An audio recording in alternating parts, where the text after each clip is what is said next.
ధనుసు రాశి వారికి ఆదాయం 14, వ్యయం 11, రాజ్యపూజ్యం 5, అవమానం 6.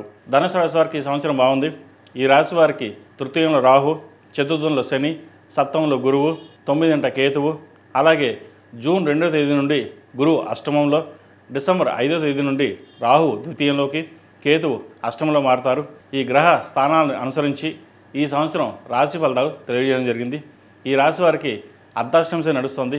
అర్ధాష్టమ శని ప్రభావం వలన మానసికమైన ఒత్తిడి, ఉద్యోగంలో ఒత్తిడి అధికంగా ఉండే పరిస్థితి గోచరిస్తోంది. ఉద్యోగపరంగా పేరుపై ఖాతాలు లభిస్తాయి. నలుగురిలో మంచి పేరు తెచ్చుకోగలుగుతారు. నూతన గృహం కొనుగోలు చేస్తారు. ఆత్మవిశ్వాసంతో, మనోధైర్యంతో ముందుకు సాగుతారు. ఈ రాశి వారికి ప్రథమార్థం బాగున్నప్పటికీ ద్వితీయార్థంలో కొంత ఇబ్బందికరమైన వాతావరణం ఉంటుంది. డిసెంబర్ 5 నుండి కేతు అష్టమంలో ఉండడం వల్ల ఆకస్మిక ప్రయాణాలు, ఆకస్మిక సంఘటనలు చోటు చేసుకునే అవకాశం ఉంటుంది. రాహు ద్వితీయ స్థానంలో మారడం వలన ఆర్థికంగా కలిసి వస్తుంది. ప్రభుత్వ పరంగా రావాల్సిన బెనిఫిట్స్ లభిస్తాయి. సేవింగ్స్కి ప్రాధాన్యత ఇవ్వండి. స్పెక్యులేషన్కి దూరంగా ఉండడం, పొగిడే వాళ్ళకి దూరంగా ఉండడం చెప్పదగిన సూచన. గ్రీన్ కార్డ్ కోసం ప్రయత్నం చేస్తున్న వారికి అనుకూలంగా ఉంది. దూర ప్రాంత ప్రయాణాలు, విద్య, ఉద్యోగం కోసం చేసే ప్రయత్నాలు కలిసి వస్తాయి. వివాహాది శుభకార్యాలు మీకు అనుకూలంగా ఉంటుంది. సంతానం యొక్క ఆరోగ్యం కుదుటపడుతుంది. ప్రభుత్వ రంగంలో ఉన్నవారికి, ఐఏఎస్, ఐపీఎస్, బ్యాంకింగ్ రంగంలో ఉన్నవారికి, ప్రభుత్వ న్యాయవాదులకు, సాఫ్ట్వేర్ ఇంజనీర్లకి, రియల్ ఎస్టేట్ రంగంలో ఉన్నవారికి ప్రథమార్థం బాగున్నప్పటికీ ద్వితీయార్థంలో కొన్ని జాగ్రత్తలు తప్పనిసరిగా తీసుకోవాలి. ఈ రాశివారు అఘోర పాశుపత హోమం చేయించడం, లక్ష్మీ గణపతి హోమం చేయించడం చెప్పదగిన సూచన. విద్యార్థులకు కాలం అనుకూలంగా ఉంది. మెరిట్ మార్కులు సాధించగలుగుతారు. మంచి యూనివర్సిటీలో సీట్ లభిస్తుంది. H1B వీసా లభించే అవకాశాలు ఉన్నాయి. ఉద్యోగ అవకాశాలు కలిసి వస్తుంది. సెల్ఫ్ డ్రైవింగ్ విషయంలో కొన్ని జాగ్రత్తలు తీసుకోవాలి.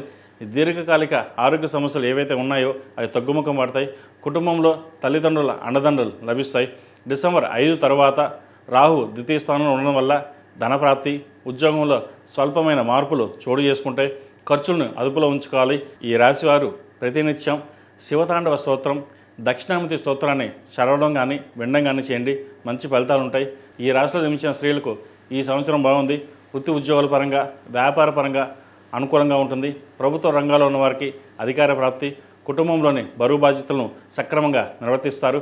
సంతానం పట్ల ఎక్కువగా ఆలోచించి ఆరోగ్యపరంగా కొన్ని ఇబ్బందులు తెచ్చుకునే అవకాశం గోచరిస్తోంది. ఈ సంవత్సరం ప్రథమార్థం చాలా వరకు బాగున్నప్పటికీ ద్వితీయార్థంలో కొన్ని సమస్యలు ఏర్పడతాయి. వ్యాపారపరంగా అధిక ధన వ్యయ సూచన కనిపిస్తోంది. మానసికంగా ఒత్తిడి లోనవుతారు. అయితే మీరు ఒత్తిడిలోనే విజయాన్ని సాధించగలుగుతారు. ప్రతిరోజు ఓం నమస్తే ఒత్తులతోటి నువ్వుల నూనెతో దీపారాధన చేయండి. మంచి ఫలితాలు ఉంటాయి. ఇంట్లోనూ వ్యాపార ప్రదేశంలోనూ గుగ్గులంతో ధూపం వేయడం చెప్పదగిన సూచన.